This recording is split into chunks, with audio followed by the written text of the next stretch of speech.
Okay, so you sent us this YouTube video, right? A Vision of the World in 2040 BBC Click. Yeah. And it's 19 minutes long. This filmmaker, Damon, made it as like a letter to his daughter. It's all about, finding solutions to these huge problems we're facing. Mm-hmm. But it's not all doom and gloom. He really pushes back against that whole dystopian future thing. Well, and that's smart. Environmental psychologists are finding that too much negativity can actually be paralyzing. Like it makes people just shut down. Right. So by focusing on solutions, even the ambitious ones, he's trying to empower people to actually do something Yeah. instead of just giving in to fear. I like that. And the cool thing is he keeps saying how everything he's showing, it's all possible with tech we already have, just like scaled up, Yeah. not just like pie in the sky dreaming. It's a really refreshing perspective. Makes you think about what we could actually achieve in the near future instead of getting bogged down by how huge the problems are. So, ready to dive into some of these solutions? Absolutely. Let's do it. Okay, so he starts off with regenerative agriculture, which is all about like restoring soil health and pulling carbon back into the ground. And he contrasts that with industrial agriculture, which he claims only produces 20% of the world's food and focuses mostly on things like, corn and soy, a lot of which goes to feeding animals. Right, that's a key point he makes. It shows how much potential there is to shift how we produce our food. Yeah. Just imagine if we could transition even a third of the world's cropland, the land currently used for animal feed, and switch it to regenerative practices. Wow. We could sequester so much carbon, conserve water, Hmm. and the food would be so much more nutritious. Yeah. Oh, and get this, he also talks about urban agriculture, like turning parking lots into food farms. I love that idea. Reclaiming urban space for food production is getting more and more attention. It's about sustainability, yeah, Yeah. but also about food security and making cities better places to live. And he makes this point about reconnecting with nature, which, has all sorts of proven health benefits. For sure. Okay, so next up, seaweed. This stuff is amazing. Seaweed is incredible, so much potential. You can use it for food, animal feed, fertilizer, fiber, even biofuel. And it grows like crazy, up to 1/2 meter a day. It's a carbon sequestration powerhouse. Yeah, and what I find really fascinating is the potential for marine permaculture, Yeah. like underwater seaweed farms, providing food, capturing carbon, restoring ecosystems, all at the same time. Wait, hold on, marine permaculture. Yeah, it's basically taking the principles of permaculture, working with nature, not against it, and applying them to the ocean, creating these sustainable and regenerative ocean farms. Wow, that's incredible. It's a pretty new field, but it's definitely gaining momentum. He even mentions that scientists think seaweed can store carbon on the ocean floor once it sinks below a certain depth. All right. And they're having this global seaweed symposium to figure out how to scale this up. That's huge. It shows how seriously people are taking seaweed as a climate solution. Yeah. It's not just some fringe idea anymore. Yeah, seaweed farms on the ocean floor. That's pretty wild. Oh, and then there's this young guy in Tasmania he features. He's created this system for sharing solar energy between homes, like a mini energy grid localized. Oh, yes, that's amazing. Hmm. Decentralized energy grids are so important. It's all about challenging that old model of centralized power, the big power plants and everything. This empowers communities to be more self-sufficient. And people can actually buy and sell energy from each other using his system. Exactly. It makes the whole energy system more resilient, more equitable, especially in places where reliable electricity is a problem. And here's the crazy part. Damon says it's actually illegal in a lot of countries because it threatens, the big energy corporations. Yeah, that's so frustrating. It's a perfect example of how vested interests can block progress, even when the solutions are right there. He's hopeful, though, that these systems will become more common, especially in developing countries, where they don't have as much access to traditional energy infrastructure. I'm optimistic, too. The benefits of decentralized renewable energy are just too big to ignore in the long run. So, moving on, there's a topic that's clearly very important to Damon. As a father of 2 daughters, empowering girls and women through education. Absolutely. That's such a crucial connection between social justice and environmental sustainability. Right.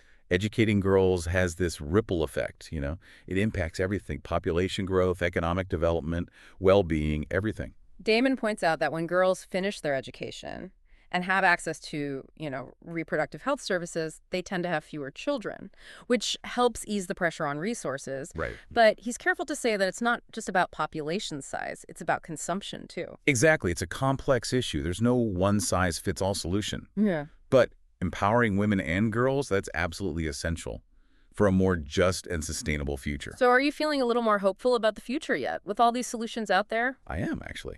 What Damon does so well is make these solutions feel real. Like, Yeah. we can actually do this. It's not about waiting for some miracle technology or the government to fix everything. It's about the choices we make every day. And speaking of taking action, he created an action campaign based on the film. That's great. It gives people concrete ways to get involved, not just like feel good and then do nothing. Yeah, he really emphasizes that we need to talk about these issues more Yeah, openly and honestly. Envision the world we want, have those tough conversations. absolutely. It's a call to action, to move beyond just acknowledging the problems and actually start shaping a better future. So we've covered a lot already, right? Regenerative agriculture, seaweed power, decentralized energy, empowering girls and women. Yeah, it's a lot to process. But there's still so much more in this video, like tackling information pollution, rethinking our economic systems, and so much more. Let's take a quick break and come back for more of A Vision of the World in 2040. It's all about shifting the narrative, Yeah. you know, like moving away from fear and paralysis and towards like agency and empowerment. It's interesting. He also talks about some kind of controversial topics like population growth. Yeah. He points out that 100 million girls don't finish school every year, and that obviously has an impact on population numbers. Right. But he's careful not to make it a simplistic argument, like just blaming overpopulation on, certain groups. Right. He emphasizes that if girls have access to education Mm. and reproductive health services, they tend to have fewer children. Okay.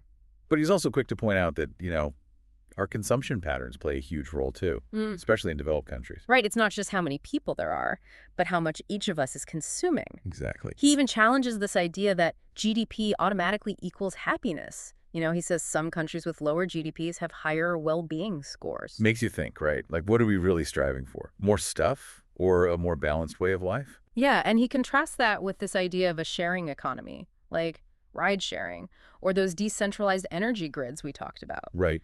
Instead of everyone owning their own car or relying on these huge power plants, we could be sharing resources more efficiently. That shift from ownership to access, that could be huge, especially in cities. Imagine all the space we could free up if we weren't so focused on private vehicles. Yeah, all those parking lots. Exactly. And it all ties back to that idea of reconnecting with nature, too.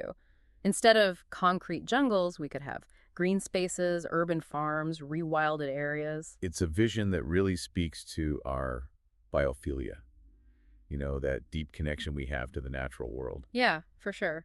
So with all these solutions out there, why aren't things changing faster? I mean, Damon acknowledges that one of the biggest obstacles is, well, vested interests. Yeah, the corporations, Yeah. the industries that benefit from the status quo, Mm. like the fossil fuel industry, for example. They have a lot to lose if we switch to renewables.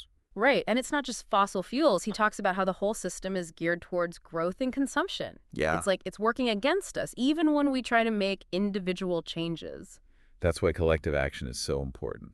Individual choices matter, but to really change the system, we need to challenge those power structures. He mentions Extinction Rebellion and other activist groups, the ones that are trying to disrupt things and push for change. But they got a lot of criticism, but they're raising important questions about who has power and who benefits from the way things are.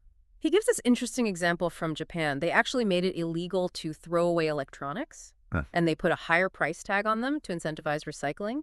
And now they recycle something like 98% of their metals. Wow, that's a great example of how policy can really drive change. It shifts the responsibility from individuals to manufacturers, Yeah. and it promotes a more circular economy. But even with those positive examples, Damon admits that, it can feel overwhelming. The scale of the challenge. Yeah, it's easy to feel paralyzed.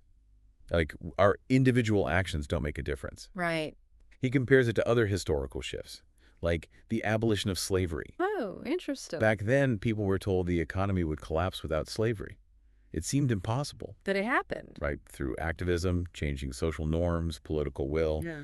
It's a reminder that even the biggest challenges can be overcome when enough people demand change.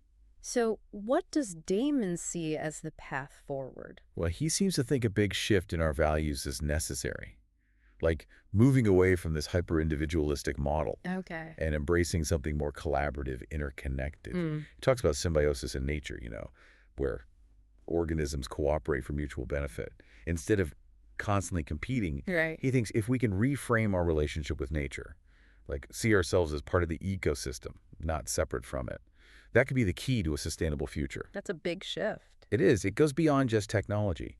It's about addressing the deeper values that drive our unsustainable systems.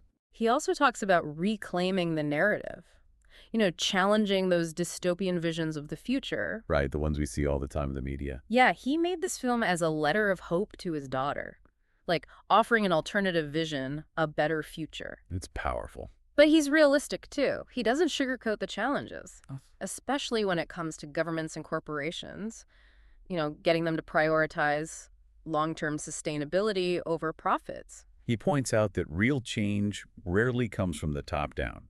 It's usually driven by grassroots movements, by people demanding a different future.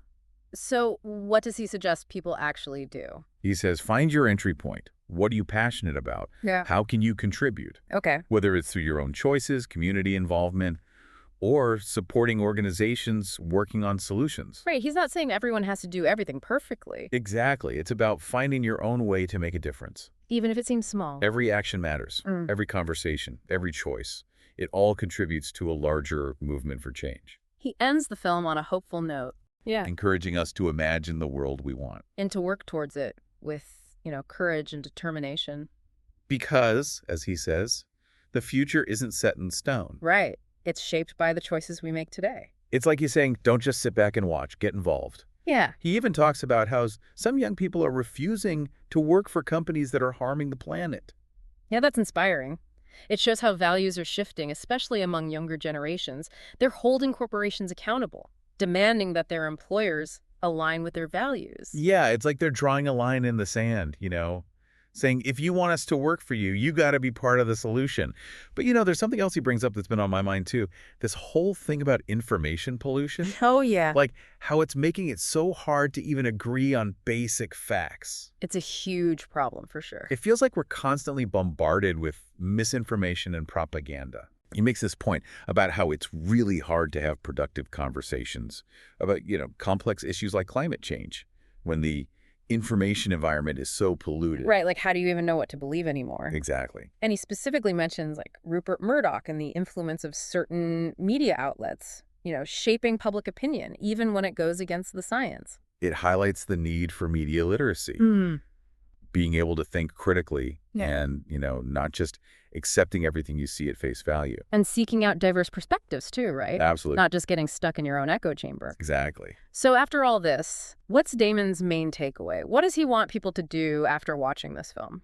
He really wants people to find their own way to take action. Okay. Like, what are you passionate about? What resonates with you? How can you contribute? Right. It could be anything, Yeah. individual choices, getting involved in your community, supporting organizations that are working on solutions. He's not saying everyone has to be a perfect activist. No, definitely not. It's about doing what you can with what you have. Yeah, like finding your own entry point, Exactly. even if Let's it say- seems small. Because all those small actions add up. They create a ripple effect. He ends the film on such a hopeful note, like urging us to really picture the world we want. And then work towards it, Yeah. with courage and determination. And hope, right? Like believing that a better future is possible. Yes, absolutely. Because, as he says, the future isn't predetermined. We have the power to shape it. It's all about the choices we make today. So what does this all mean for you? We've explored a lot in this deep dive into Damon's vision of 2040, and I really hope it's left you feeling, well, inspired, ready to take action. Me too. Remember those ripple effects we talked about? Imagine if even just one of these solutions really took off. What kind of world could we create by 2040? The possibilities are amazing. It's exciting to think about, isn't it? It really is. Well, that's it for our deep dive into a vision of the world in 2040. Until next time, keep those ripples going.